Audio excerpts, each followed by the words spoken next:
Hello and welcome to our West Coast Today podcast with me, Sandy Neal. Me, Fiona Scott. Me, Kathy Griffiths. And me, Owen Wild.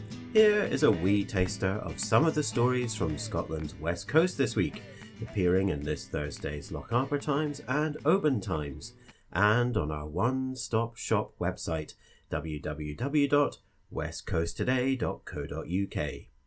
We love hearing your stories, so why not drop us an email at editor@obantimes.co.uk or editor@lochabertimes.co.uk or through our socials. Or you can give us a call on 01631 568 000. We're going to start in the north today, in the land of the Lochaber Times, and then move south into the territory of the Oban Times. So, Fee, what's happening in this week's Lochaber Times? Thank you, Sandy. So this week we've been talking to Nevis Range Chief Executive Chris O'Brien. Mr O'Brien has told us that the last few years have been challenging, with both changes in weather patterns and the financial climate, that potential investment from overseas could see a bright future for the tourist hotspot. Plans include a new uplift system to take skiers to where the snow is, and the development and improvement to the mountain bike trails lower down the mountain.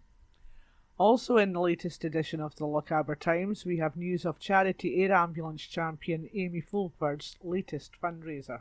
2 years to the date after being airlifted to Dundee to receive life-saving surgery, the 54-year-old Banavie nurse completed her biggest challenge yet.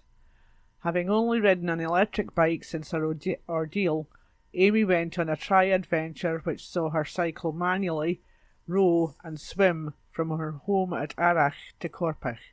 You can find out how she got on in this week's paper. Indeed, you can read all these stories in full and more in this week's Lochaber Times, or why not jump over to www.westcoasttoday.co.uk, where you will find news and features from all our titles here on the West Coast. Back to you, Sandy. Thank you very much, Fee. Now into the world of the Oban Times. Kathy, what's news? A grandfather who says he was badly bitten while trying to save his pet from an XL bully says tighter dog controls are needed before somebody is seriously hurt.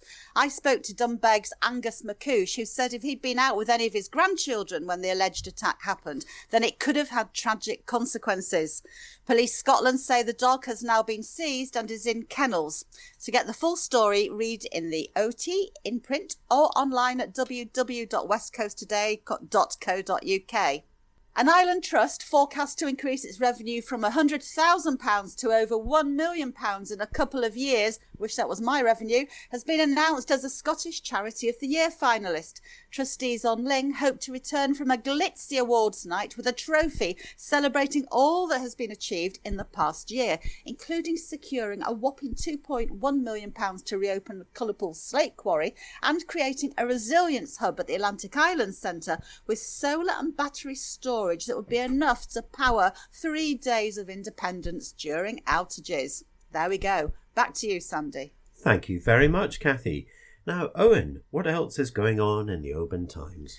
Well, first and foremost, I have a cold, so apologies for the sound of my voice.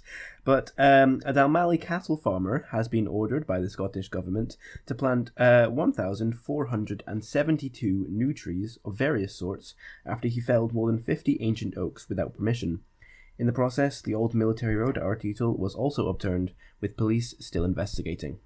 Staying on the theme of nature, a working group has been formed between various agencies, businesses and local interest groups to try and halt the shrinking of Loch Crieran's serpulid reefs. The loch is the single best spot in the world for the rare cluster of serpulid worms to form, but its population has been shrinking for about the last 15 years. Researchers want to find out why and stop it. Also, just a quick shout out for a story in the Lochaber Times to Charlie Troman, who's just finished his Ben Nevis to Ben Nevis cycle all the way from Ben Nevis here to Ben Nevis in Tasmania on Sunday. Well done to him. He's still trying to raise money for Ewan's Room, and he's nearly at his 10,000 goal. And finally, Home Bargains arrived in Oban at last. Opening weekend saw thousands of customers, long lines, and somehow staff managed to keep it all running smoothly. What do you guys think of the latest addition to the town? Well, I heard this morning it stocks my favourite chilli sauce, so I'm pleased. There you go.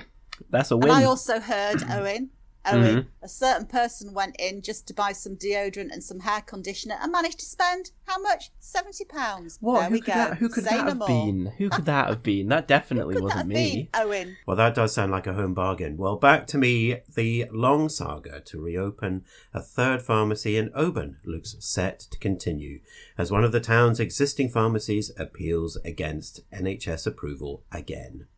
Oban's branch of builders merchants Travers Perkins closed on Friday with the loss of all 5 jobs, and it has no plans to close its other West Coast outlets in Fort William and Loch Gilphead. And paddleboarders stand up for cleaner waters on our beautiful West Coast. I think that'll do for us this week. You can read all these stories and more at www.westcoasttoday.co.uk, and this podcast is now available on Apple, Spotify, or anywhere else you usually get your podcasts. Just search for the West Coast Today podcast in the service of your choice. Many thanks for listening, and it's bye from me, Sandy Neal. Bye from me, Fiona Scott. Bye from me, Kathy Griffiths. And bye from me, Owen Wild. Bye.